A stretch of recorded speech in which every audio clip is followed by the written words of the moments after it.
Eu sou Benedito, pai da Joana. Fiz o que achei certo a vida inteira, mesmo quando isso afastou minha própria filha.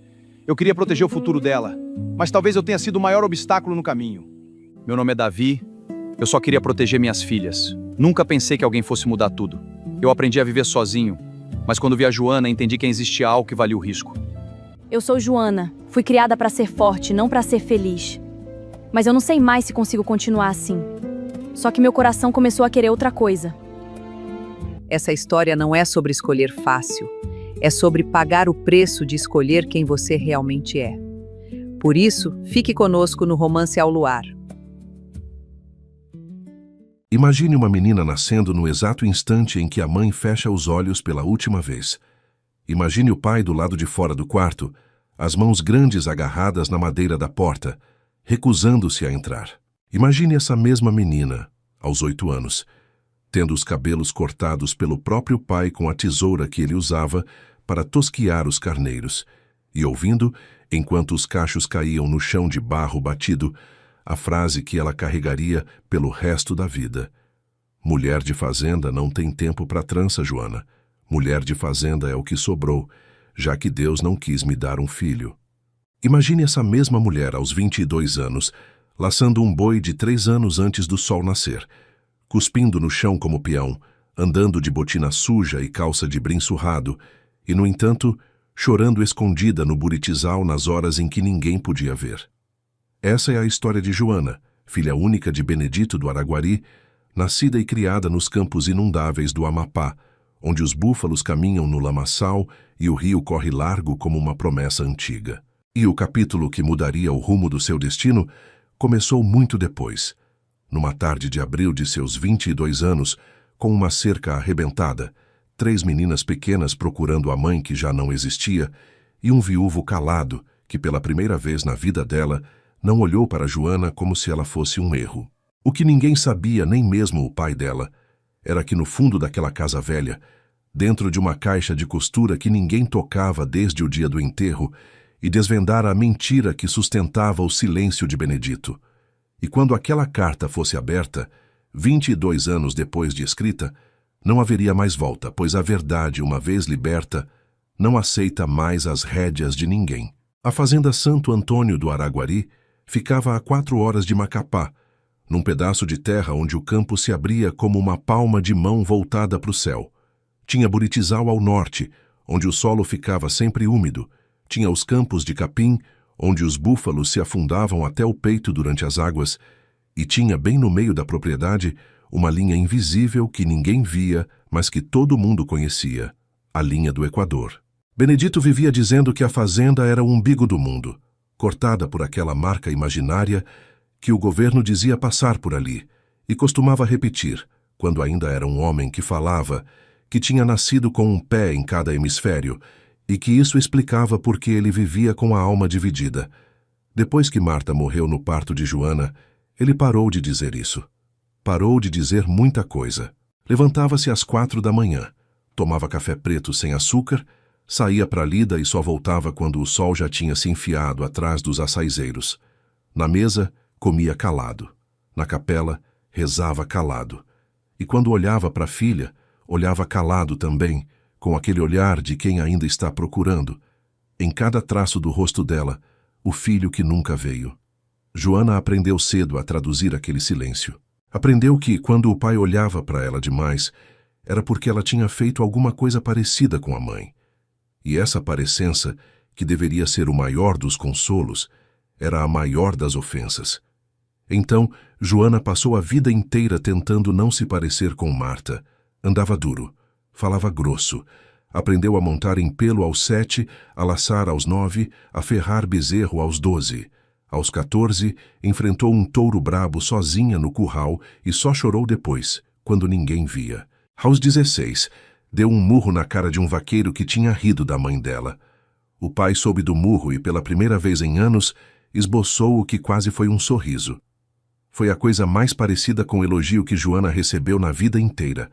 A única pessoa que lembrava para Joana que ela era menina era Dona Neuza, a cozinheira que tinha criado ela no peito depois que Marta se foi. Neuza tinha perdido o seu próprio pequeno para uma febre na mesma semana em que Joana nasceu, e foi o leite que sobrou do seu luto que alimentou a fome da filha do patrão. Dona Neuza tinha a pele escura e enrugada como casca de castanheira velha, e os olhos de quem já tinha visto muito Nordeste e muito Norte antes de chegar nos campos de Benedito. Que era a Dona Neuza que passava o pente fino no cabelo de Joana quando ela era pequena, quem amarrava fita na trança antes do pai cortar, quem benzia a testa da menina com reza de terço nas noites de tempestade. Dona Neuza dizia, mexendo o tacacá na cuia e fazendo a pimenta dançar no tucupi amarelo: "Menina, o teu pai é homem duro, mas Deus não esquece criança que chora escondido. Tu vai ver. Um dia ele manda alguém para te dizer que tu é o que tu é." Joana ria de nariz torcido daquela conversa. Desde os 12 anos ela tinha parado de acreditar que ia aparecer alguém. Na fazenda Santo Antônio, homem que aparecia ou era peão que queria emprego, ou era comprador de gado, ou era padre que vinha dar missa uma vez por mês. Nenhum deles olhava para Joana 2 vezes. E os que olhavam, olhavam errado, de baixo para cima, como se medissem cavalo. Joana aprendeu a devolver aquele olhar com outro igual. Aprendeu a cuspir no chão depois. E aprendeu, nas noites em que a saudade do que ela nunca tinha tido apertava no peito, a descer sozinha até o buritizal, sentar no pé de uma árvore que ela chamava só sua e chorar baixinho para que os sapos não contassem para ninguém. Naquela manhã específica, a manhã em que tudo começou a mudar, Joana acordou antes do galo. Era abril, e abril no Amapá tem um jeito particular de cheirar. Cheira a terra molhada, a buriti fermentado, a fumaça de lenha de castanheira que alguém acendeu longe, cheira aquele mormaço manso que vem depois das chuvas grandes. Ela levantou, lavou o rosto na bacia de ágata, prendeu o cabelo para trás com uma tira de couro, vestiu a calça de brim, a camisa de manga comprida azul desbotada e as botinas de vaqueiro. Desceu a escada fazendo silêncio para não acordar o pai, que naqueles dias vinha dormindo mal. Na cozinha, Dona Neuza já tinha café fresco no bule e tapioca na pedra. "Bem cedo, moça. Onde a tua pressa vai?" Joana pegou um pedaço de tapioca, enrolou com queijo coalho, mordeu em pé. "Cerca do pasto do leste caiu de novo, Neuza. Se eu não vou, os búfalos vão para o campo do vizinho e dá confusão." A velha cozinheira parou com a colher no ar. "Campo do vizinho, tu diz, do seu Davi? Aquele que perdeu a mulher ano passado?" Joana deu de ombros. Não prestava atenção em vizinho. "É, esse mesmo. Mando lembrança pro viúvo se eu cruzar com ele." Dona Neuza fez um muxoxo, mexeu a panela e deixou escapar quase sem perceber. "Dizem que ele tem 3 filhas pequenas sem mãe que choram pela noite inteira." Joana não respondeu. Pôs o chapéu de couro na cabeça, apanhou o laço na parede, saiu para selar a égua. Mas na hora de montar, a frase da velha ficou atravessada. 3 meninas pequenas, sem mãe, que choravam pela noite inteira. Joana engoliu seco, tocou a espora devagar no flanco do animal e saiu a galope pelos campos ainda cinzentos da madrugada, tentando não pensar no choro de 3 crianças que ela nunca tinha visto. O pasto do leste ficava no fim da propriedade, onde a cerca de arame fazia divisa com a terra do seu Davi Nogueira. A propriedade do Davi era menor, mais modesta, mas bem cuidada. Tinha uma casa branca com telhado de palha trançada, tinha um curral limpo, tinha uma horta com couve e maxixe e quiabo crescendo em canteiros alinhados. Joana tinha visto aquela casa de longe muitas vezes, nunca de perto. Seu pai proibia a família de ter amizade com vizinho. Amizade de vizinho vira briga de terra, Joana, vira disputa de água, vira processo no fórum. Então Joana nunca tinha posto o pé no quintal dos Nogueira. E se dependesse dela, não ia por agora. Só queria consertar a cerca, tocar os búfalos de volta e sumir. Quando chegou no lugar da queda, parou a égua e desceu. A cerca tinha sido arrombada feio, 3 mourões quebrados, arame todo torcido. Joana praguejou baixinho, tirou o alicate do alforge, ajoelhou no barro. Estava torcendo o primeiro arame quando ouviu. Um chorinho de criança, fino, abafado, perto demais para ser do outro lado do pasto. Joana se levantou devagar, olhou ao redor, e foi aí que viu, encolhidas embaixo de uma mangueira carregada, 3 meninas. A maior devia ter uns 9 anos, cabelo preto liso, olho grande, braços enlaçando as outras duas como se fossem ninhada. A do meio tinha uns 6, bochechas redondas, nariz vermelho de choro. E a menorzinha, essa nem andava direito, uns 4 anos no máximo, chupava o polegar com a outra mão agarrada no vestido da irmã mais velha. As 3 sujas de barro, as 3 molhadas de orvalho. As 3 olhando Joana como se ela fosse uma onça pintada e não uma mulher de botina. Joana sentiu uma coisa esquisita no peito, uma coisa que ela nunca tinha sentido antes, ou, se tinha sentido, fazia tempo demais para lembrar. Agachou devagar, tirou o chapéu para não parecer tão grande e perguntou baixinho: "Vocês estão perdidas?" A maior não respondeu. A do meio começou a chorar mais forte. A pequenininha tirou o dedo da boca e disse, com uma voz que mal passava no vento: "A gente estava procurando a mamãe." Joana ficou uns segundos sem palavra. Engoliu. Olhou para os lados, para ver se via algum adulto, algum pai, alguém. Não via ninguém. "A mamãe de vocês tá por aqui?" A maior apertou as irmãs mais forte contra o corpo, levantou o queixo e, com uma dignidade que não cabia numa menina de 9 anos, respondeu: "A mamãe foi pro céu ano passado." Mas a Aninha ainda não entendeu direito. Aí ela acorda de noite e acha que a mamãe está escondida em algum canto e começa a procurar. Hoje ela saiu antes do dia e eu e a Lia viemos atrás. Joana baixou os olhos para a menorzinha. A Aninha olhou para os dedinhos sujos de barro, para o vestidinho rasgado no joelho, para o polegar de volta na boca. E sem saber por quê, sem ter planejado, sem nunca ter feito isso com criança nenhuma na vida, Joana estendeu os braços. A Aninha olhou, pensou e foi.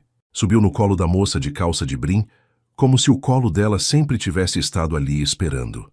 Joana sentiu o peso morninho contra o peito, sentiu o cheiro de leite e suor de criança, sentiu os dedinhos de barro se agarrando na camisa dela e, pela primeira vez na vida, entendeu o que Dona Neuza queria dizer quando dizia que colo de mulher era coisa que Deus inventou. Foi naquele momento, com uma criança no colo no meio de um pasto do Amapá, que Joana ouviu atrás dela, no caminho de pedras, o som de um cavalo se aproximando em passo rápido e a voz mais preocupada que ela já tinha escutado na vida. "Cecília! Lia! Aninha! Meninas, graças a Deus!" Joana se virou devagar, com a Aninha ainda no colo. E foi aí, debaixo de uma mangueira carregada com o sol da manhã começando a furar as folhas, que ela viu pela primeira vez o homem que ia virar a vida dela do avesso. Davi Nogueira tinha 32 anos. Era alto, um pouco mais alto que Joana, o que já era coisa rara porque Joana era alta para mulher. Tinha os ombros largos de quem trabalhava no pesado, mas o corpo enxuto, sem excesso. Tinha a pele queimada pelo sol do Equador, os cabelos castanhos cortados curtos, uma barba de 3 dias, e olhos de uma cor difícil de definir, entre o mel e o castanho, olhos que pareciam tristes mesmo quando ele sorria. Desceu do cavalo num salto só, correu pelas meninas, abraçou Cecília, abraçou Lia, e só depois, quando viu a Aninha no colo de Joana, quando viu quem era a Aninha no colo de Joana, ele parou. Ficou olhando uns segundos que pareceram uma vida. Joana sentiu o rosto esquentar, sentiu vergonha da roupa suja, da botina de barro, do cabelo preso na tira de couro, sentiu vontade de entregar a menina e sumir. Foi se levantar. Davi levantou a mão. "Espera." Deu um passo para frente, tirou o chapéu e disse, olhando para ela de um jeito que ninguém nunca tinha olhado antes, nem de perto, nem de longe: "Moça, você é a coisa mais bonita que esses olhos já viram." Joana ficou parada. Não entendeu. Ou entendeu demais, e o cérebro dela se recusou a aceitar. Ele não podia estar falando dela. Não podia estar falando daquela Joana, com a camisa suja, com a calça rasgada no joelho, com o cabelo preso feito de homem. Ela abriu a boca para responder alguma coisa grossa, alguma coisa de peão, alguma coisa que encerrasse a conversa, mas não saiu nada. A Aninha, do colo dela, apontou o dedinho para o Davi e disse, com aquela voz fininha: "Esse é o papai, E Davi, sem tirar os olhos de Joana, respondeu baixinho, como se estivesse rezando: E essa é a moça que trouxe a Aninha para mim, que Deus te pague pelo resto da vida.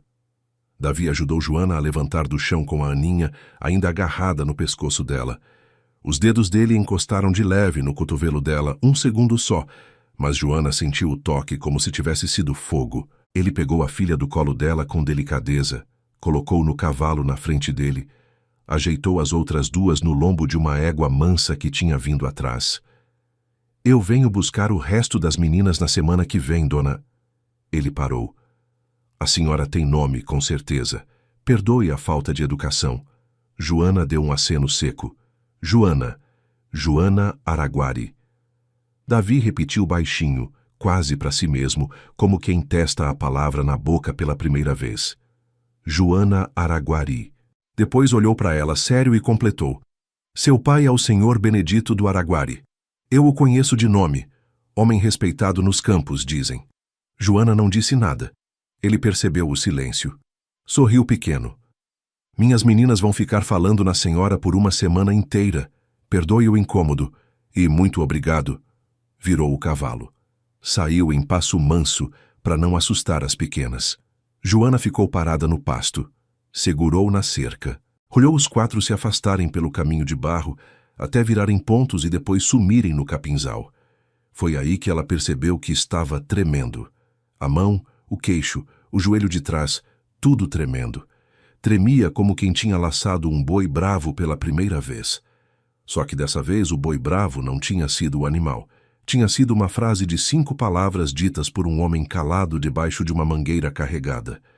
Joana montou na égua como quem monta num fôlego. Voltou para casa aquela manhã sem conseguir lembrar do caminho. Montou na égua, tocou o passo, atravessou o campo, abriu a porteira, desceu na frente da cozinha, entregou as rédeas para o peão mais velho, tudo isso sem registrar nada. Dona Neuza viu a moça entrar na cozinha com aquela cara e já soube. Soube antes da moça falar. Soube antes da moça saber. Pôs uma cuia de tacacá quente na frente dela, sem pimenta, do jeito que Joana gostava, e perguntou, fingindo naturalidade: E a cerca? Consertou? Joana olhou para o tacacá. Não tinha fome. Mexeu a colher devagar. Consertei, Neuza. Pausa. Conheci o vizinho. A velha cozinheira mexeu a panela com um sorriso que a moça não viu. E como é o vizinho? Joana ficou um tempo sem responder. Enrolou o jambu no talher, colocou na boca, sentiu o formigamento típico da folha nos lábios. Depois, do nada, sem olhar para ninguém, disse baixinho: Ele me chamou de moça. Dona Neuza fechou os olhos, fez o sinal da cruz por dentro, respirou fundo, e com toda a delicadeza que tinha aprendido em 50 anos de cozinhar pra gente em luto, respondeu só: Porque tu é, menina, porque tu sempre foi. Foi aí que Joana pousou a colher, pôs as 2 mãos em cima da mesa, e pela primeira vez em muitos anos chorou na frente de alguém. Chorou sem cobrir o rosto. Chorou como chora gente que acabou de descobrir que existe. Mas o que Joana não sabia, o que ninguém naquela cozinha naquela manhã podia imaginar, era que, a 3 quilômetros dali, um homem tinha acabado de chegar na fazenda Santo Antônio, montado num cavalo alazão de pelagem lustrosa, trazendo no bolso do colete uma proposta formal que ia abalar a vida de todo mundo. O nome desse homem era Coronel Nestor Cavalcante. Era dono de mais terra que qualquer outra pessoa, num raio de 50 léguas. Tinha 48 anos, era viúvo também. Mas viúvo de 3 mulheres, o que no Amapá era conversa. Tinha filho já homem feito em Belém, tinha casa em Macapá, tinha currais que se estendiam até onde a vista alcançava, e tinha, havia 3 anos, uma obsessão silenciosa pela única filha de Benedito do Araguari. Não porque fosse bonita. Na cabeça do Nestor, Joana nem era bonita. Era porque as terras de Benedito faziam fronteira com as dele, e unir as 2 fazendas criaria o maior latifúndio de búfalos do estado. O Nestor tinha esperado, tinha sido paciente, tinha mandado presentes que Benedito recusava, tinha aparecido nas festas de colheita, tinha ido à missa na capela da Santo Antônio, e naquela manhã de abril, com o terno de linho branco impecável e o chapéu Panamá na mão, foi bater na porta de Benedito com a proposta final: casamento. Joana por metade da terra de Nestor em vida. Tudo em vida para a filha depois da morte dele. Benedito ouviu calado, sentado na varanda, chupando um pedaço de açaí no pote. Quando Nestor terminou de falar, Benedito não disse sim nem não. Só disse: volta daqui 3 domingos, vou pensar. Nestor sorriu, levantou o chapéu, montou no cavalo, saiu. Benedito ficou na varanda sozinho. E pela primeira vez em 22 anos, pensou que talvez, tivesse encontrado um jeito de dar à filha o futuro que ele nunca tinha sabido dar de presente. Um futuro de homem rico. Um futuro longe dos campos de búfalo. Um futuro que Marta teria querido para a menina. Benedito não sabia, porque Benedito nunca tinha aprendido a perguntar, que Joana, naquele exato instante, estava a 3 quilômetros dali, com a cara molhada, engolindo o tacacá, tentando entender por que a palavra moça tinha o poder de arrombar uma porta que o pai dela tinha mantido trancada durante 22 anos de vida. Os dias seguintes passaram diferentes. Joana continuou a rotina, levantou cedo, tocou búfalo, ferrou bezerro, comeu tapioca na pedra, benzeu com Dona Neuza antes de dormir. Mas tudo tinha ficado meio deslocado. Ela se pegava olhando para o leste da fazenda sem motivo. Se pegava levando a mão no cabelo preso, imaginando como ficaria solto. Se pegava cheirando o próprio pulso depois do banho, para ver se o sabonete de Neuza ainda tinha cheiro de flor. Era ridículo. Ela sabia.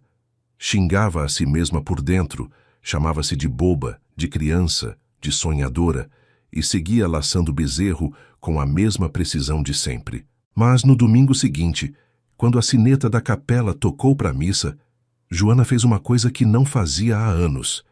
Pediu para Dona Neuza trançar o cabelo dela. A velha cozinheira, com o pente na mão, perguntou só com os olhos. Joana deu de ombros. Neuza, mulher não pode ir na missa com cabelo preso de jeito qualquer. Dona Neuza sorriu. Penteou cada fio com o cuidado de quem está rezando. Fez uma trança grossa, bonita, com uma fita azul no final. Azul fica bem com teu olho, menina. Sempre ficou. Joana se olhou no espelho oval da sala. E por um segundo não se reconheceu. Não porque tivesse ficado diferente, porque tinha ficado igual a uma pessoa que ela nunca tinha deixado existir. Saiu para a missa naquele dia com a trança na frente, caída pelo peito, a fita azul balançando com o vento. O pai, no cavalo, olhou para ela de lado. Não disse nada. Mas, na hora de passar pela porteira, Benedito puxou a rédea do próprio cavalo para que Joana passasse na frente. Coisa que ele nunca tinha feito. Joana sentiu o coração bater no peito dela, como se fosse bater para fora. Era uma bobagem. Era uma porteira. Era nada. Mas, às vezes, os começos das coisas maiores começam assim, no gesto mais miúdo que ninguém percebe.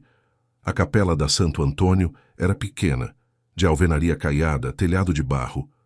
Um Cristo de madeira escura atrás do altar, bancos de cedro bruto, onde a comunidade toda cabia apertada.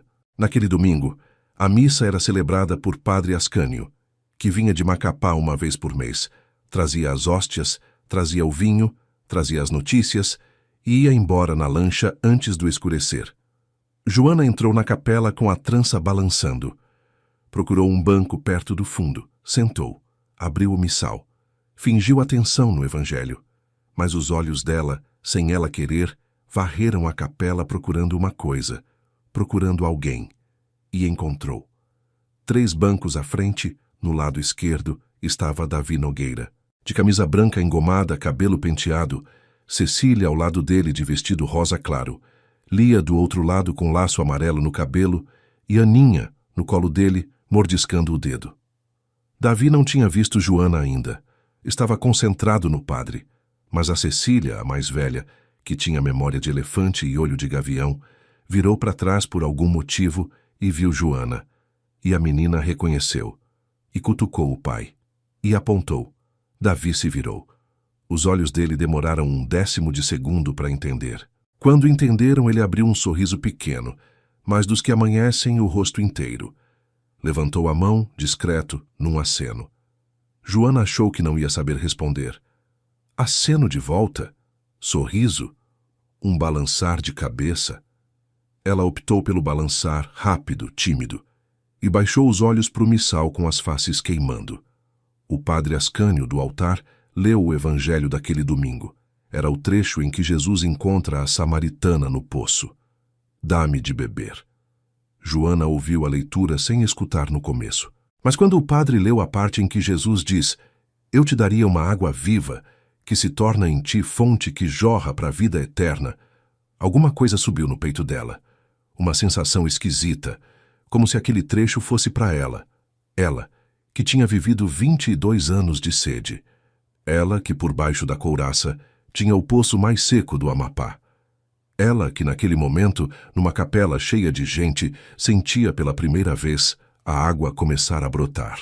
Depois da missa, na frente da capela, as famílias se cumprimentavam, trocavam novidades, comentavam as chuvas.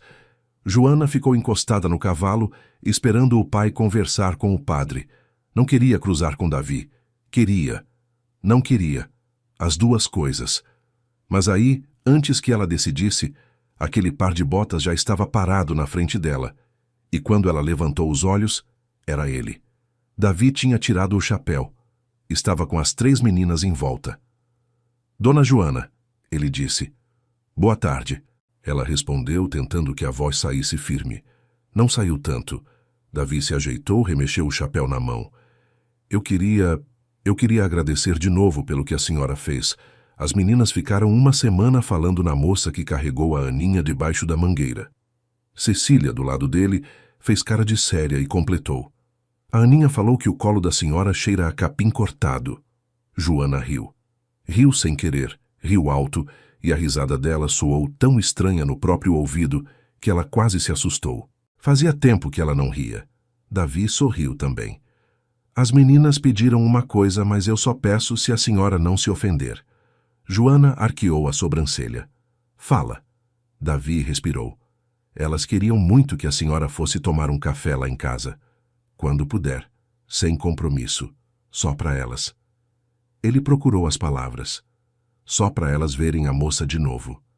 Ele não disse, para eu ver a moça de novo. Ele disse, para elas. Mas o jeito que ele disse, o jeito que os olhos dele tremeram na hora de dizer, contaram outra história. Joana olhou para o pai, que conversava com o padre, de costas, a uns 30 metros. Olhou para as 3 meninas. Olhou para o Davi. Engoliu seco. E respondeu, numa voz que era mais firme do que ela esperava. Pode ser quinta-feira, depois da lida. Eu levo um bolo de macaxeira que a Neuza faz. Davi assentiu, sério como quem sela um contrato. Quinta-feira a gente espera, dona Joana. As meninas deram um pulinho de alegria. A Aninha levantou os bracinhos para Joana, que se abaixou, pegou a pequena no colo, beijou o alto da cabeça quentinha, devolveu para o pai. Davi pegou a filha, se afastou. E Joana, montando na égua, sentiu que tinha acabado de fazer a coisa mais perigosa que já tinha feito na vida. Muito mais perigosa que enfrentar touro bravo no curral. Porque aquilo, ela sabia como ganhar. Aquilo outro, ela não fazia ideia. A quinta-feira demorou uma eternidade para chegar. Joana fingiu que não contava os dias. Levantava, tocava búfalo, consertava cerca. Mas a cabeça estava lá na frente, imaginando como é a casa do Davi por dentro. Ele cheirava a sabão de coco? Ele tinha a mão calejada igual a dela? Ele lia alguma coisa de noite ou dormia assim que os galos calavam? Ela se odiava por essas perguntas. Ela, Joana, que sempre tinha ridicularizado as amigas de infância que ficavam bobas por homem. E agora ali, aos 22, sendo exatamente aquilo que tinha jurado nunca ser. Na quarta noite, Dona Neuza fez o bolo de macaxeira. Fez 2, aliás. Um para levar menina e outro para te guardar na lata, porque esse bolo quente só perde para abraço quente. Joana ajudou a passar o fubá, ralar o coco. Ficou olhando a massa crescer no forno a lenha. Dona Neuza, mexendo a brasa, disse sem olhar para Joana. Menina, tu acha que teu pai sabe? Joana travou. Sabe do quê? A velha se virou. Do vizinho, do café, das 3 meninas. Joana engoliu. Não é nada, Neuza, é só um café de vizinho. Dona Neuza sorriu triste. Então por que tu comprou essa blusa nova na venda do seu Zé ontem? Joana sentiu o rosto arder. Não respondeu. Foi dormir cedo. Virou na rede 3 vezes. 4, 5. Na quinta de manhã, acordou antes do galo, se banhou no riacho em vez da bacia, se esfregou com um sabonete de flor de maracujá. Vestiu a blusa nova, branca, com bordado azul no colarinho, e a mesma calça de brim, porque saía. Joana ainda não tinha coragem. Saiu da casa por volta do meio-dia, com o embrulho do bolo amarrado no alforge. Benedito, que estava consertando o estribo de uma sela no alpendre, levantou os olhos. Viu a filha, viu a blusa, viu o cabelo penteado. Não disse nada de imediato, mas quando ela já estava montada, ele perguntou com a voz seca. Onde tu vai? Joana respirou. Levar um bolo para Dona Neuza, pro peão Firmino. Mentira, mentira feia. Primeira mentira grande que ela contava pro pai desde a infância. Benedito olhou para ela uns segundos. Depois abaixou a cabeça e voltou pro estribo. Volta cedo. Tempo vai mudar. Joana tocou a égua e saiu. Não olhou para trás. Se tivesse olhado, teria visto Benedito parar de trabalhar, ficar quieto com os dedos apoiados na sela e dar um suspiro longo de quem entende mais do que finge. A casa de Davi por dentro era do jeito que ela tinha imaginado, e ao mesmo tempo não era. Era simples, de chão batido e tábua, sala com mesa grande de madeira, um armário de louça herdado, um altar pequeno com a imagem de Nossa Senhora de Nazaré e um retrato numa moldura de madeira. O retrato era da finada Catarina, mulher de Davi, morta de complicação depois do parto da Aninha. Joana olhou o retrato de longe. Catarina era bonita, miúda, sorriso doce, cabelo escuro preso com um lenço. Nada parecida com Joana. Não em nada. Joana sentiu uma pontada de coisa que ela nunca tinha sentido e que ela demorou uns segundos para reconhecer como ciúmes de uma morta.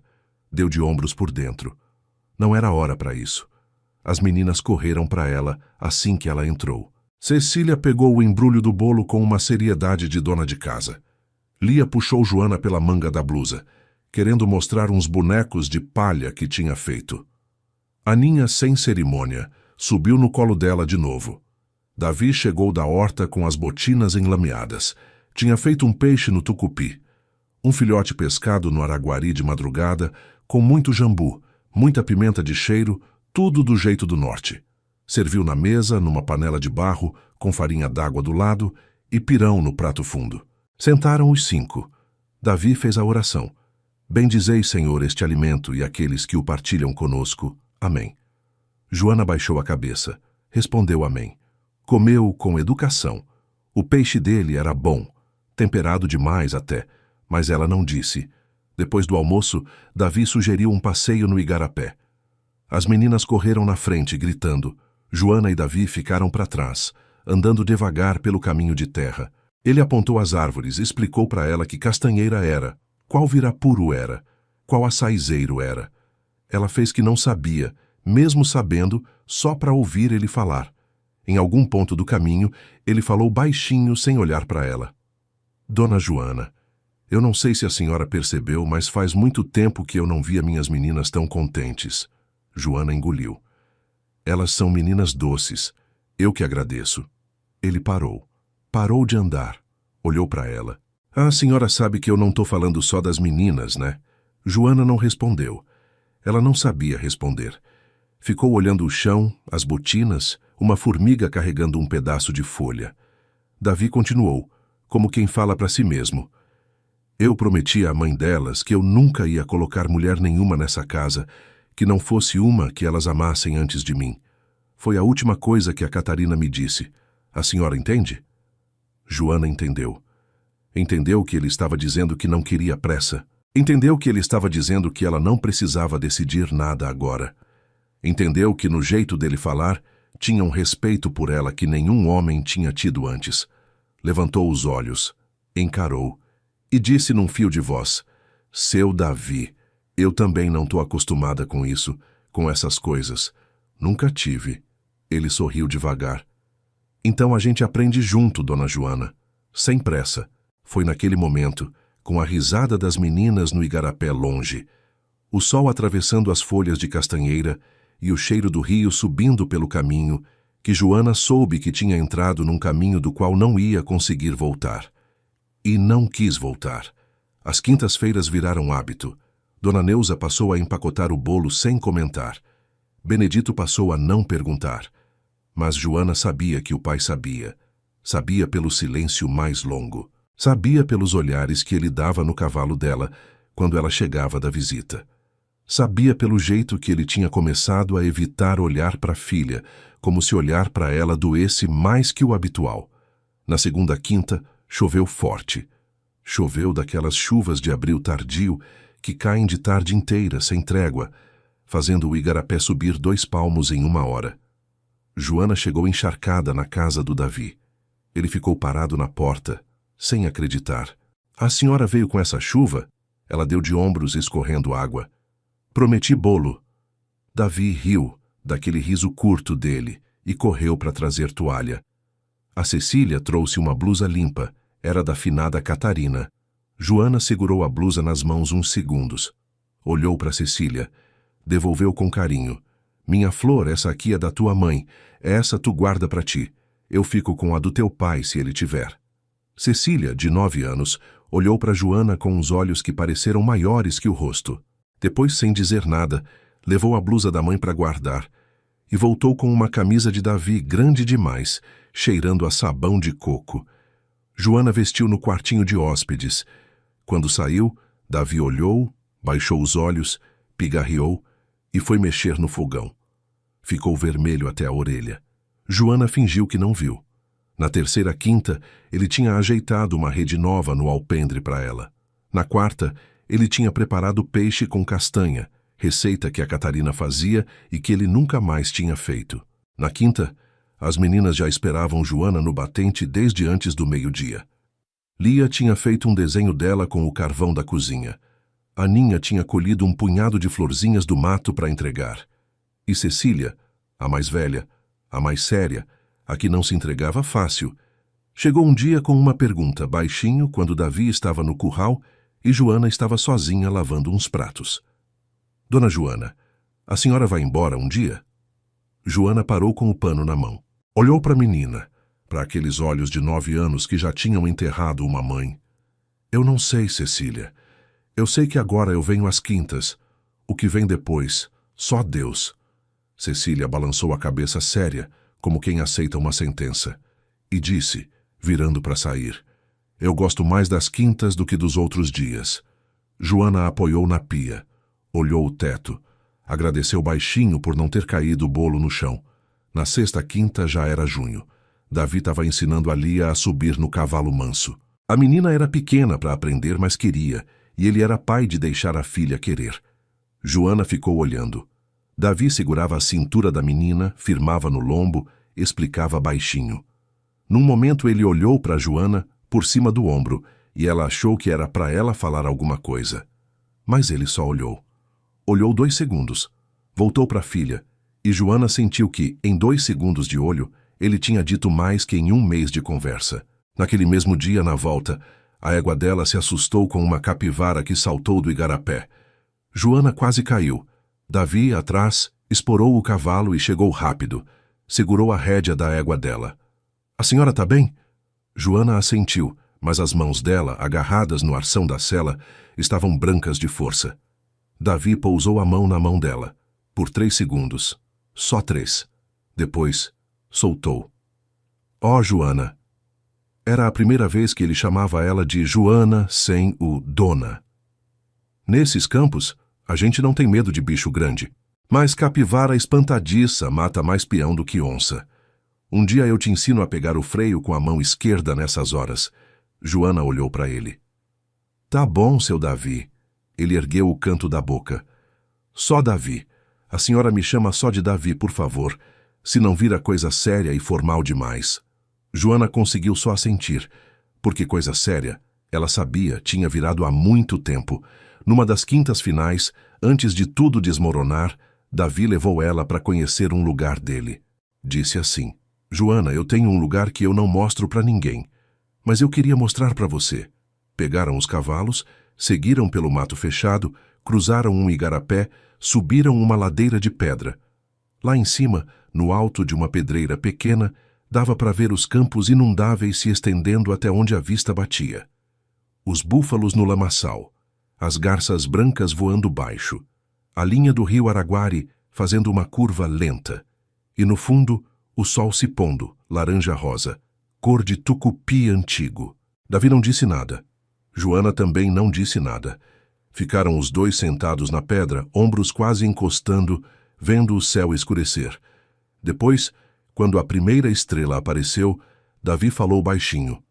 A Catarina não conhecia esse lugar.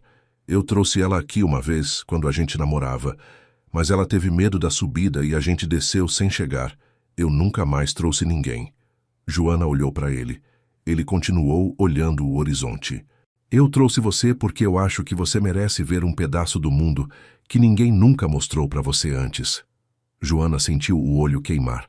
Davi, ninguém nunca tinha me mostrado nada, só campo para correr boi.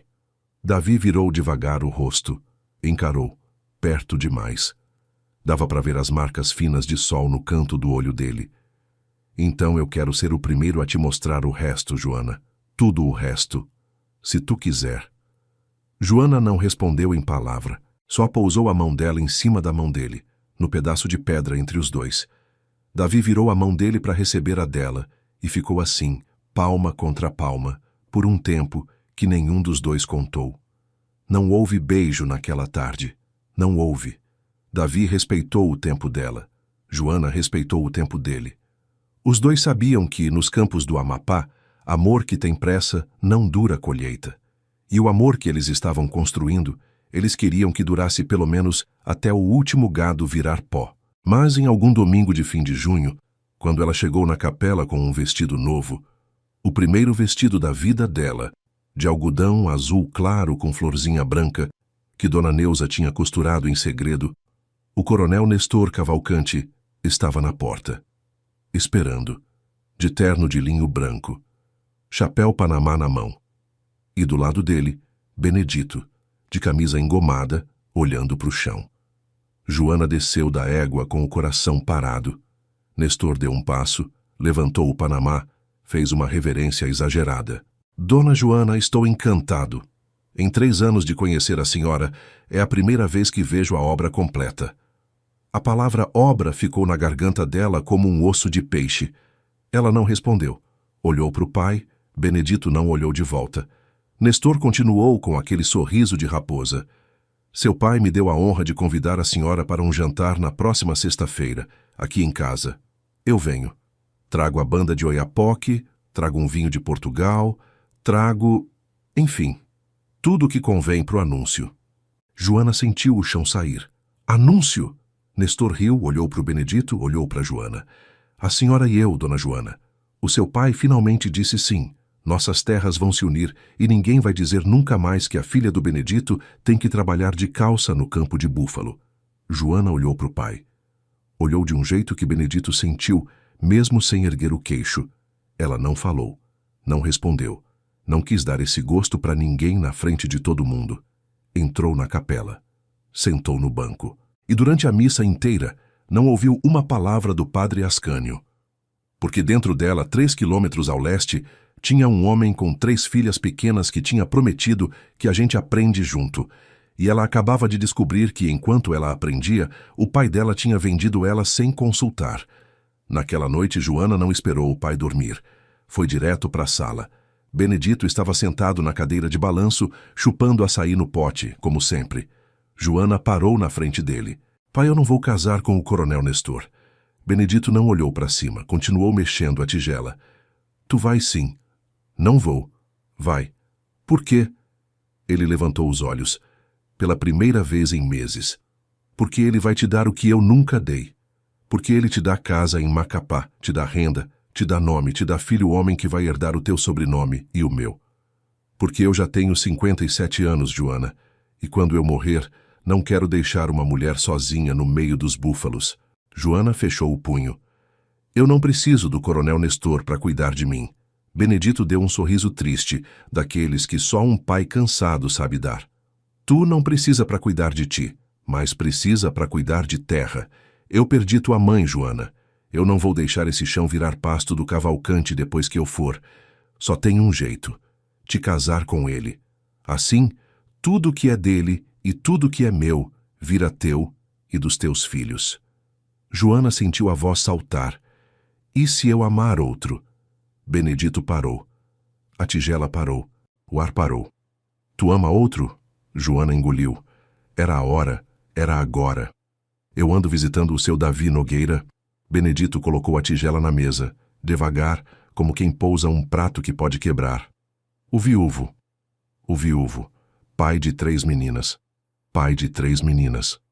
Sem terra além dos 50 alqueires de miséria que ele tem. Ele tem o suficiente para ele. Benedito levantou. Levantou devagar, como quem sobe da cadeira dói. Parou na frente da filha, 2 palmos dele. Joana, tu já foi tanta coisa nessa vida, menos burra. Não vai começar agora. Um viúvo com 3 filhas pequenas não quer mulher, quer babá. E tu, minha filha, tu não veio ao mundo para criar filho de outra. Joana sentiu o rosto arder. Foi a mãe que me pôs no mundo, pai. Não foi o Senhor. O Senhor só ficou do lado de fora da porta. Naquela noite, antes do coronel chegar, Benedito foi até o quarto que era de Marta. Não entrou, como nunca entrava. Ficou no batente, cheirando o ar parado de 20 anos. Olhou para as próprias mãos de tosquiar e lembrou do cabelo de Joana caindo no chão de barro aos 8 anos. Ele percebeu, com um aperto no peito que não era cansaço, que tinha passado a vida tentando matar a mãe dentro da filha para não ter que enfrentar a saudade, mas que ao fazer isso estava matando a própria alma da Santo Antônio. Nunca uma palavra tinha doído mais. Nunca Joana tinha dito uma palavra dessas. Benedito levantou a mão. Não bateu. Ele nunca tinha batido nela, nem no pior dos dias, mas a mão ficou no ar entre os dois tremendo. Depois desceu, devagar. Benedito virou as costas, foi para a varanda, fechou a porta, e Joana ficou sozinha na sala, com a cadeira de balanço ainda balançando vazia, com a tigela de açaí derrubada no chão, com o coração partido em 2. Na sexta-feira, quando o Nestor chegou com a banda, com o vinho, com o terno branco, Joana tinha saído desde de manhã, montada na égua, sem dizer a ninguém onde ia. Dona Neuza, na cozinha, rezou o rosário inteiro escondido. Benedito, no alpendre, recebeu o Nestor com o chapéu na mão e disse com os olhos secos: Coronel, dá licença, mas hoje não tem jantar. Minha filha está passando mal. Nestor sorriu, mas o sorriso não subiu até os olhos. Passando mal? Passando mal.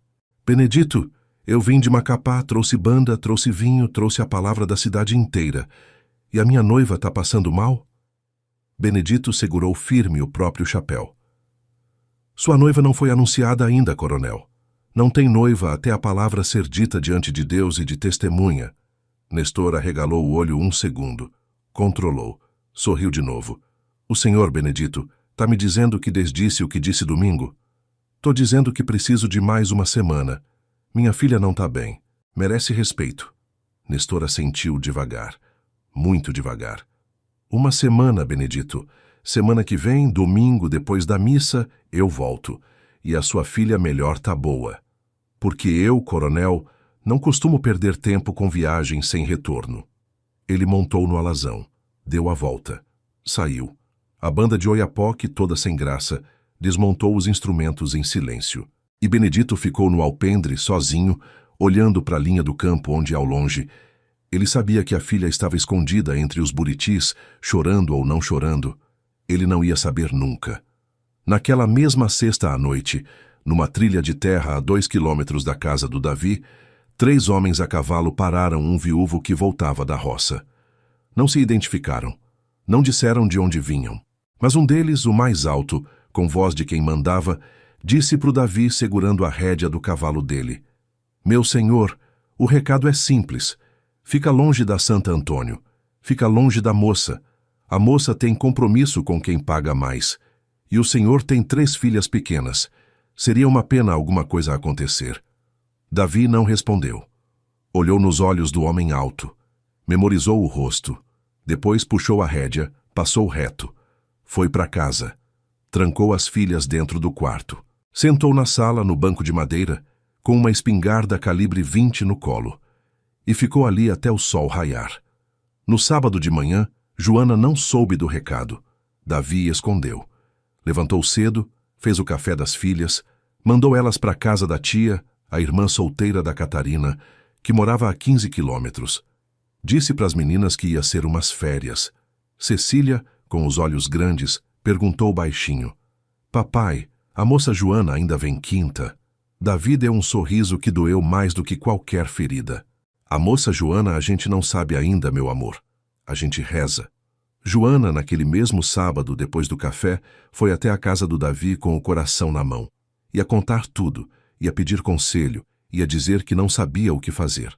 Quando chegou, a casa estava fechada. O gado no curral, as meninas sem aparecer, o cachorro latindo preso. Davi apareceu na porta. Tinha olheiras. Tinha uma cara que ela nunca tinha visto. Ele abriu a porta, mas não se moveu. Ficou na soleira, espingarda encostada na parede atrás. Seu Davi, aconteceu alguma coisa? Cadê as meninas? Davi olhou para ela. Olhou de um jeito tão estranho que Joana sentiu o chão fugir.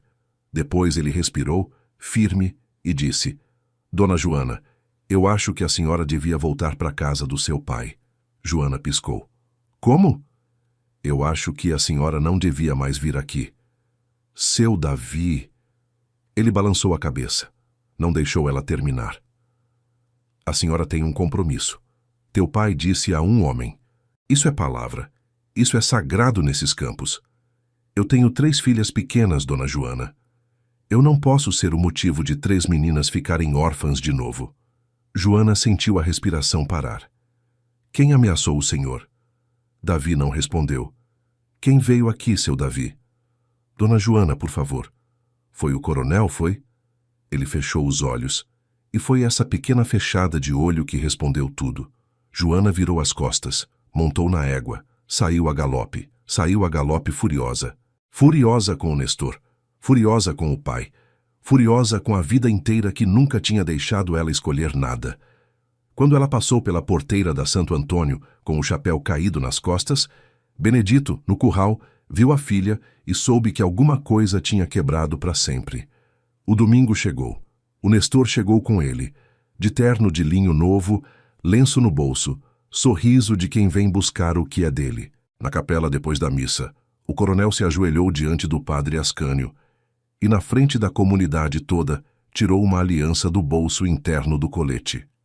Padre, diante de Deus e dessa assembleia, eu peço a mão da Joana Araguari em casamento, com o consentimento do pai dela, o coronel Benedito.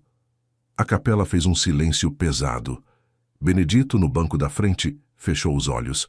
Joana, no banco do meio, sentiu todo o peso de 22 anos descer nos ombros de uma vez. O padre olhou para ela. Joana, tu aceita? Era costume, era formalidade. Ninguém em 100 anos de casamento arranjado naqueles campos tinha dito não naquele momento.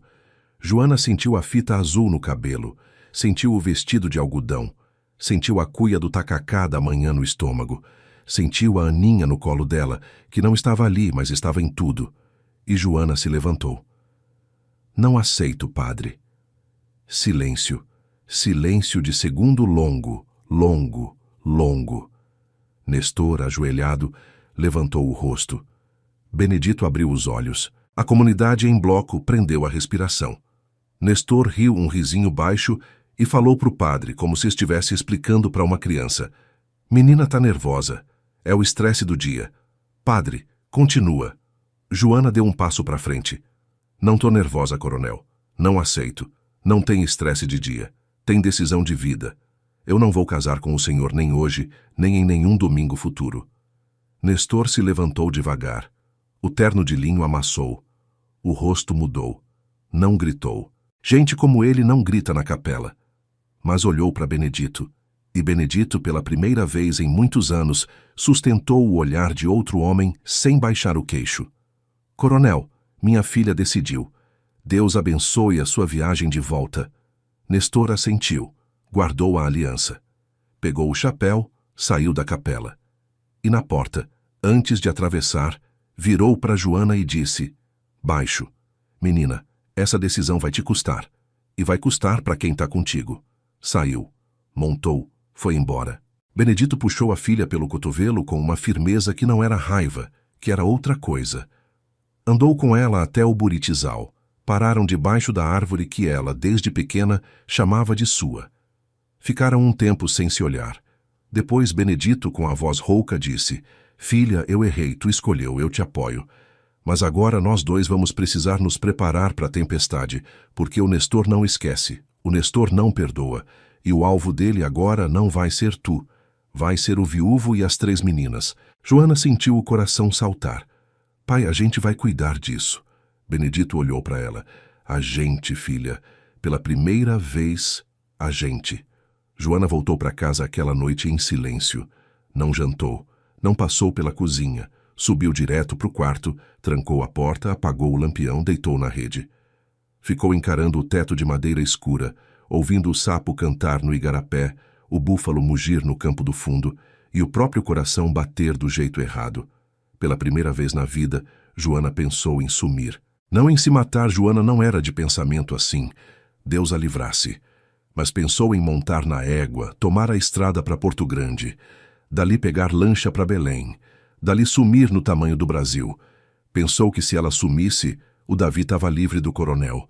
Pensou que se ela sumisse, o pai ficava com o casamento que ele queria, mesmo que fosse sem ela, porque no fim era a terra que ele queria salvar, e ela era só a chave. Pensou nisso um tempo, chorou um tempo, rezou um tempo, e foi rezando que ela disse uma frase para dentro que ficou com ela pro resto da vida. Senhor, se é para eu não ser nada, me ensina a não ser nada com honra, e se é para eu ser alguma coisa, me mostra quem. Não teve resposta naquela noite, mas o sono veio, e o sono de quem rezou honesto é uma forma de resposta.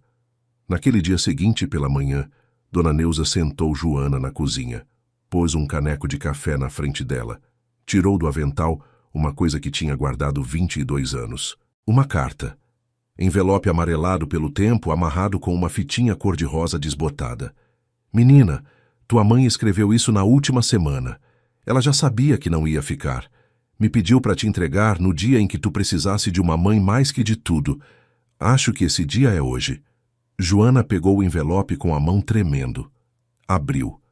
A letra era fina, inclinada para a direita, de professora primária.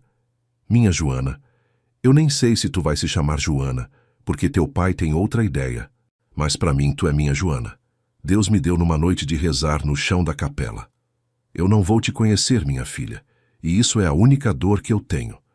Por isso eu escrevo, seja tu mesma. Teu pai é um homem bom, mas é um homem quebrado que se esconde atrás da porta porque não suporta a verdade, que ele é quem não soube me segurar. Ele vai te dizer que eu morri porque tu nasceu, mas não acredita. Eu já estava partindo antes de tu chegar, e ele sabe disso. Não deixe ele te transformar em pedra para curar a culpa dele. Se um dia aparecer um homem que te chame de moça do jeito certo, e que os filhos dele te chamarem do jeito que chamariam uma mãe, aceita, minha filha. Porque a família que a gente constrói é tão sagrada quanto a que a gente nasce. E me faz um favor. Diz pro teu pai que eu não tô brava com ele por ter ficado do lado de fora da porta. Eu entendi. Ele estava com medo de perder a gente os dois.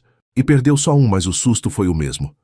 Perdoa teu pai, minha Joana, porque ele não sabe amar de outro jeito, mas ama. Ama tanto que quebrou. A tua mãe que te quer bem. Marta. Joana chorou em cima da carta até o papel ficar molhado. Dona Neuza, do outro lado da mesa, rezou em silêncio um Pai Nosso inteiro. Quando Joana conseguiu falar, ela disse só: Neuza, eu preciso ver o pai. E foi. Foi para a varanda. Benedito estava lá, de cadeira de balanço, olhando o escuro. Joana puxou um banquinho, sentou do lado, estendeu a carta. Pai, a mãe escreveu para o senhor também, por tabela. Benedito pegou o papel. Leu devagar, sob a luz fraca do lampião. Quando terminou, pousou na mesinha do lado. Ficou um tempo sem falar. Depois, sem olhar para a filha, disse: Eu não entrei no quarto, Joana, porque se eu tivesse entrado, eu ia morrer junto com ela, e tu ia ficar sem pai e sem mãe. Foi a única coisa que eu consegui fazer por ti naquele dia, não entrar. Joana pegou a mão do pai.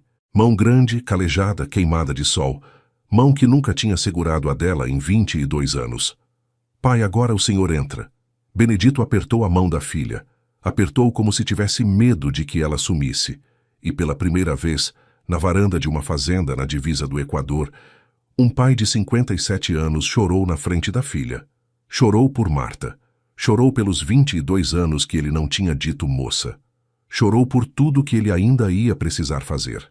Ficaram ali um tempo, os dois sem mais palavra. O lampião queimava baixo. A luz fazia sombra no rosto do velho. Depois de um longo silêncio, Benedito limpou o rosto com a manga, igual menino, e disse, olhando para os próprios pés descalços, Filha, eu te pergunto agora uma coisa que eu devia ter perguntado há muito tempo. Tu é feliz com esse viúvo?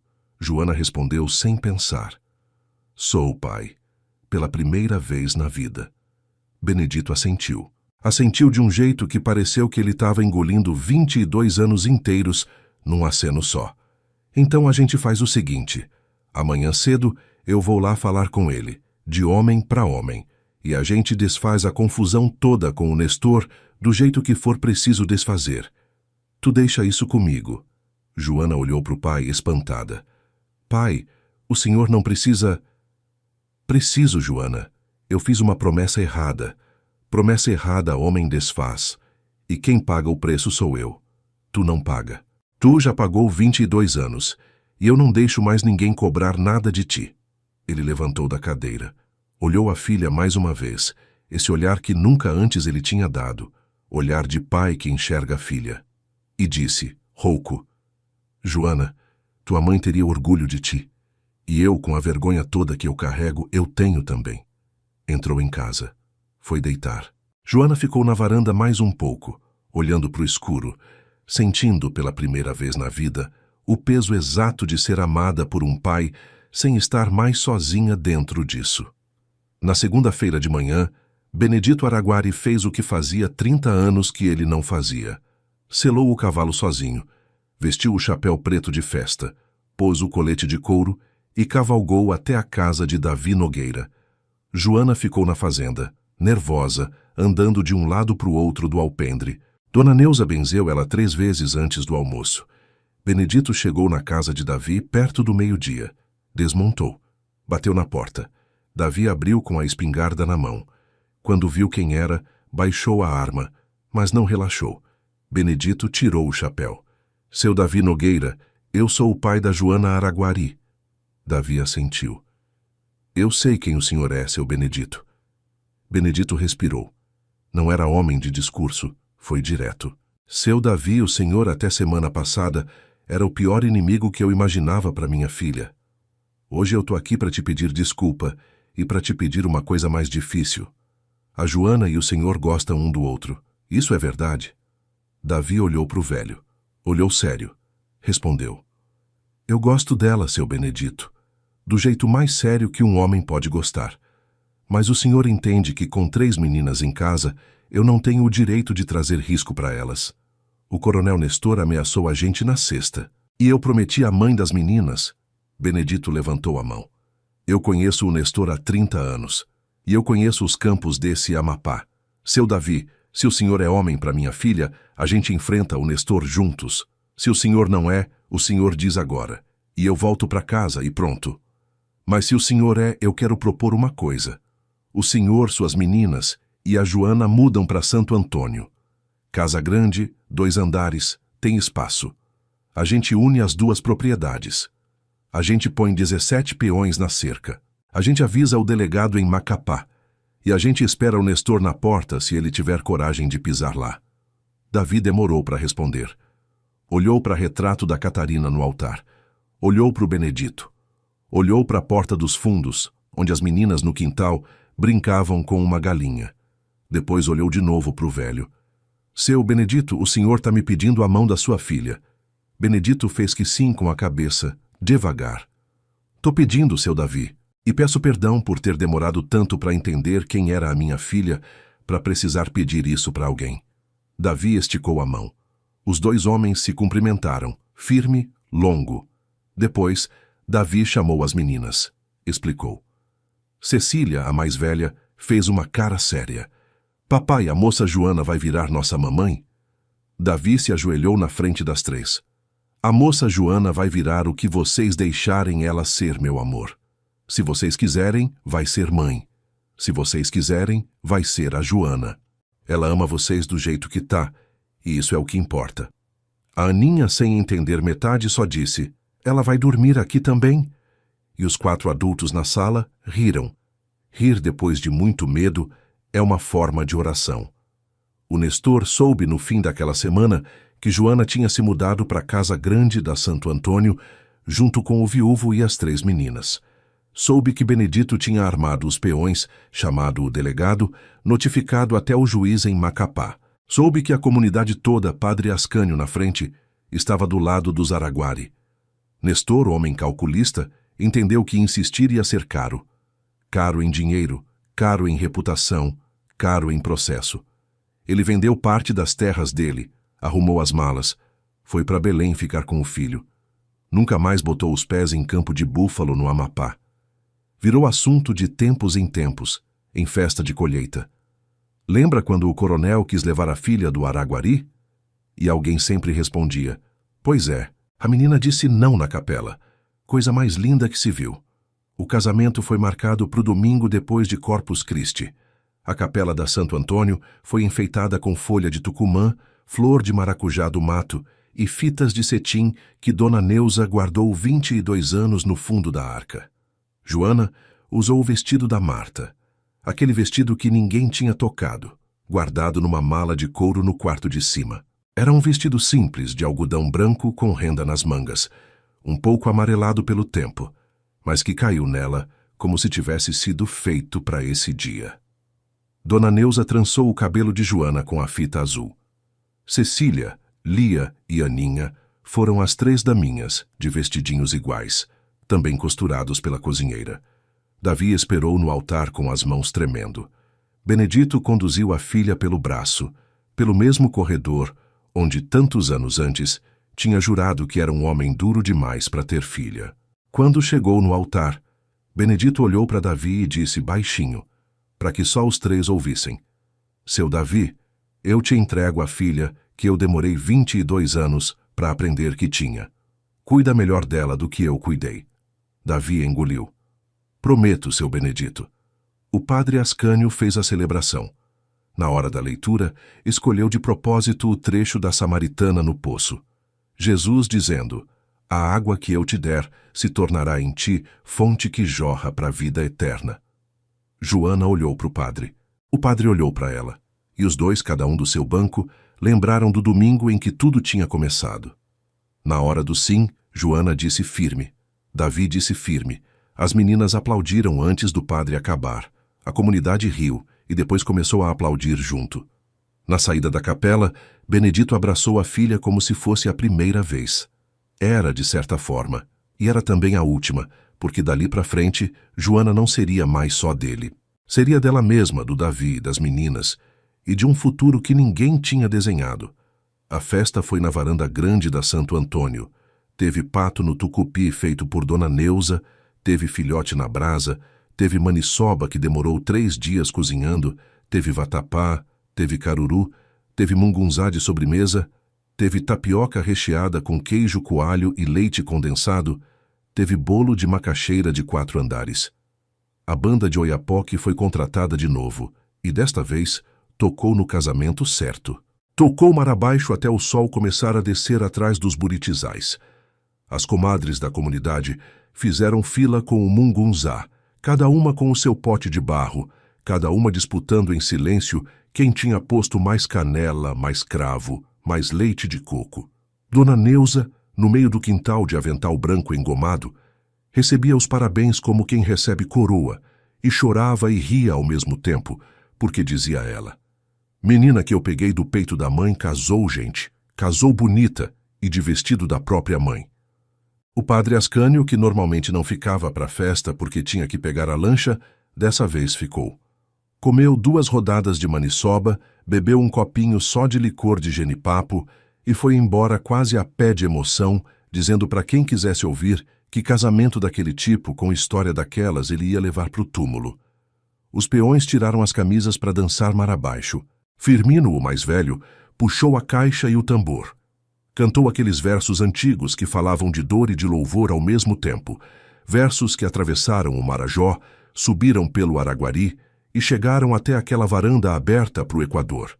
No meio da festa, Aninha, a menorzinha, subiu na cadeira, puxou a barra do vestido de Joana e, com uma voz firme de 4 anos prestes a fazer 5, disse bem alto: "Mãe, a tia Cecília disse que a gente pode te chamar de mãe agora."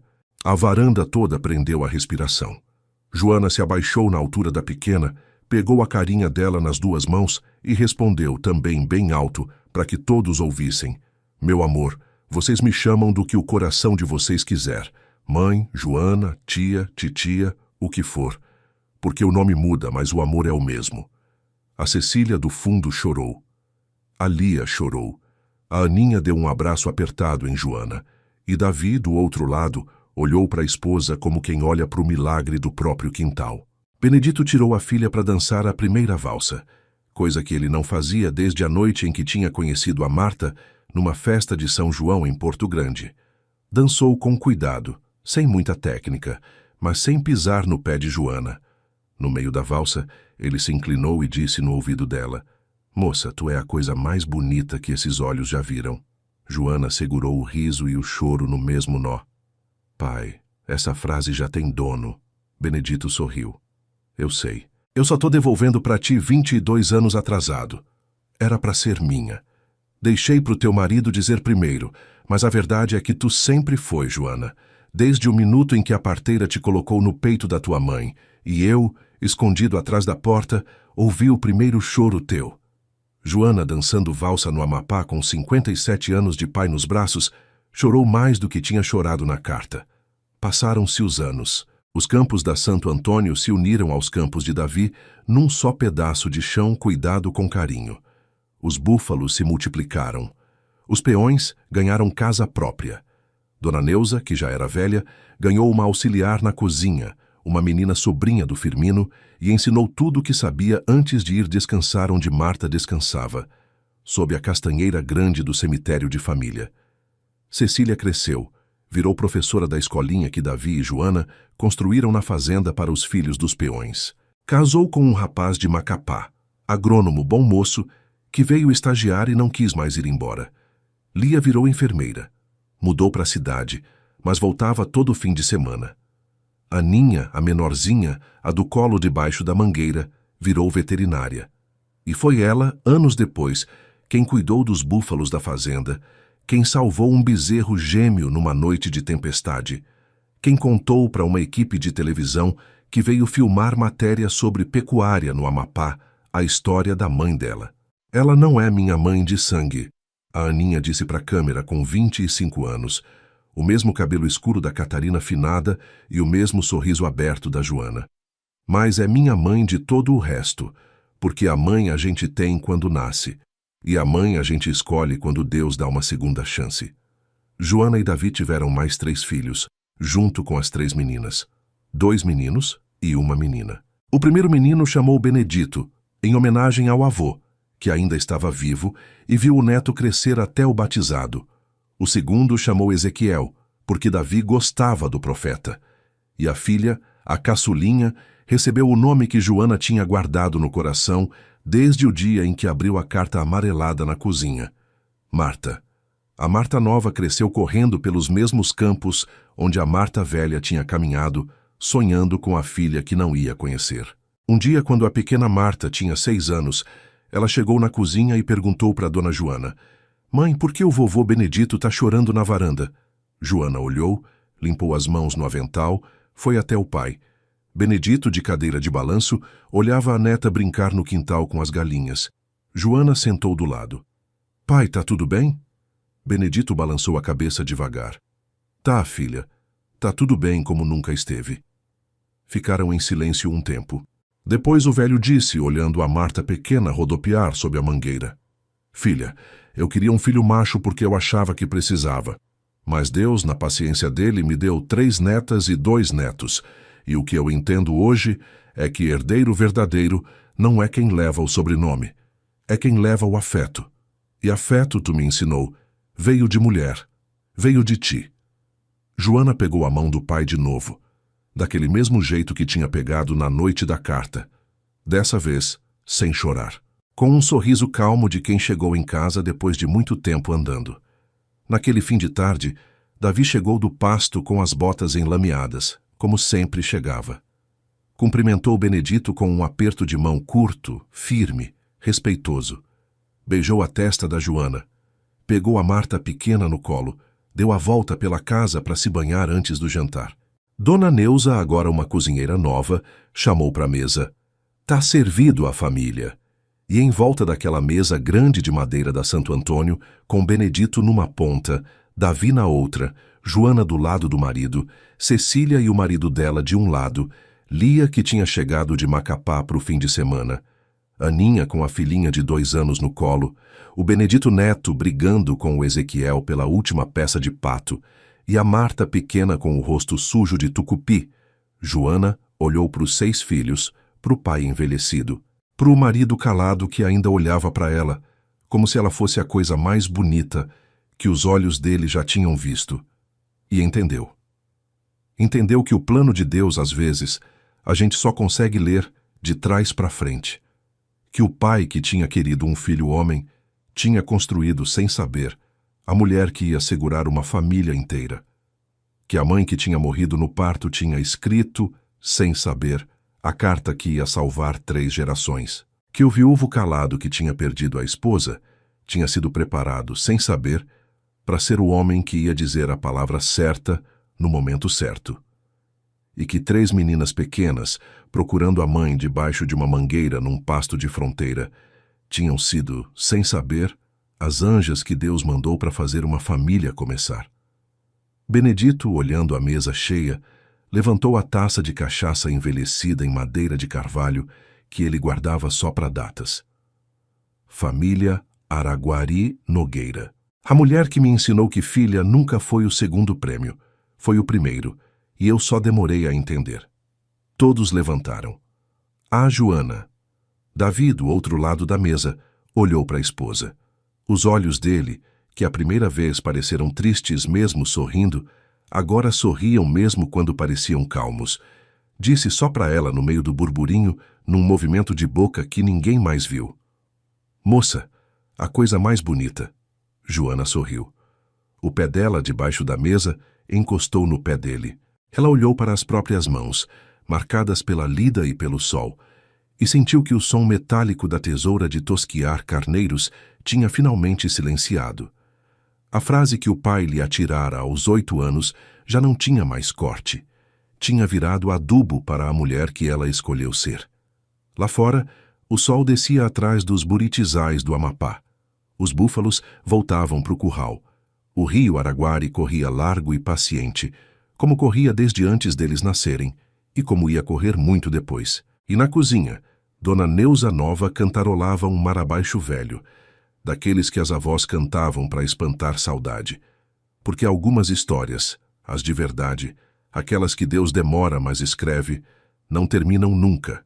Elas florescem, florescem nos filhos, florescem nos netos, florescem na mesa cheia. Florescem no chão de uma fazenda na linha do Equador, onde um pai um dia chorou do lado de fora da porta, e onde, um domingo de abril, uma menina de 22 anos encontrou debaixo de uma mangueira 3 motivos pequenos para finalmente aprender, enfim, que ela tinha nascido certa, que nunca tinha sido o segundo prêmio, que tinha sido desde o começo a resposta exata da pergunta que Deus andava fazendo. Só que para ouvir a resposta, Deus precisou de uma carta guardada, de um viúvo calado, de 3 meninas sem mãe e de uma palavra simples, dita no momento certo, debaixo de uma mangueira, por um homem que, vendo pela primeira vez aquela moça de calça de brim e bota enlameada, foi capaz de enxergar o que 22 anos de silêncio tinham escondido. Moça, você é a coisa mais bonita que esses olhos já viram. E era. E sempre tinha sido. E sempre ia ser. Amém.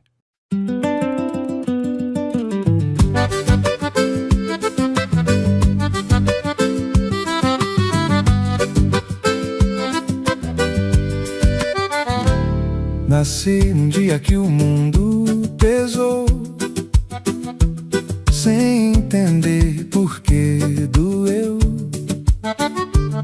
Aprendi cedo a ser mais forte do que o coração escolheu.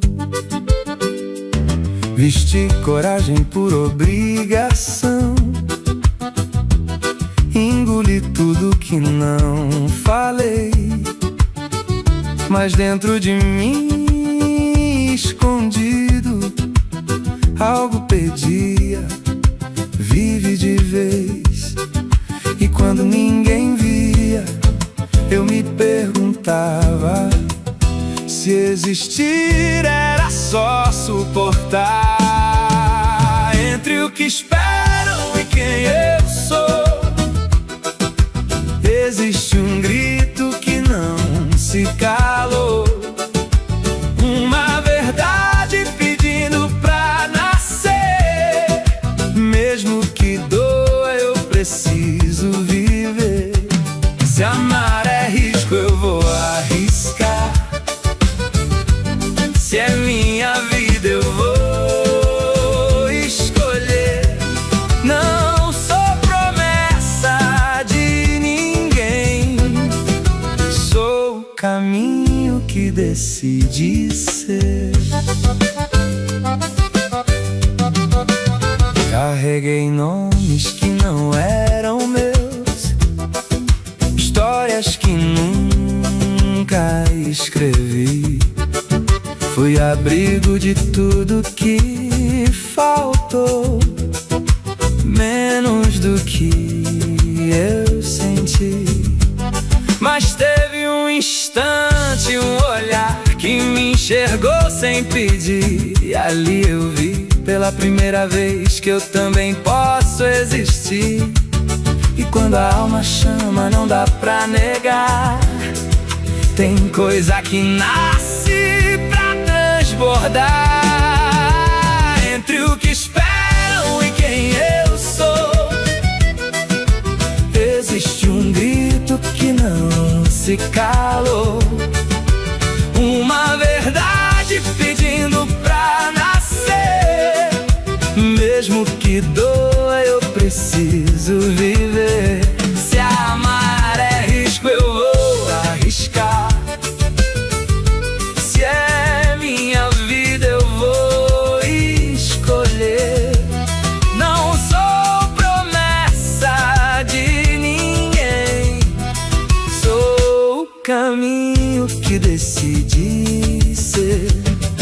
Se for pra cair, que seja tentando. Se for pra chorar, que seja sentindo. Prefiro o incerto da liberdade do que viver sem estar existindo. Entre o que esperam e quem eu sou, hoje eu escolho quem eu me tornei. O medo já não dita meus passos. Agora eu sei que a dor não define onde vou chegar, que amor também pode me reconstruir. E tudo que um dia me quebrou foi só o começo de quem eu decidi ser.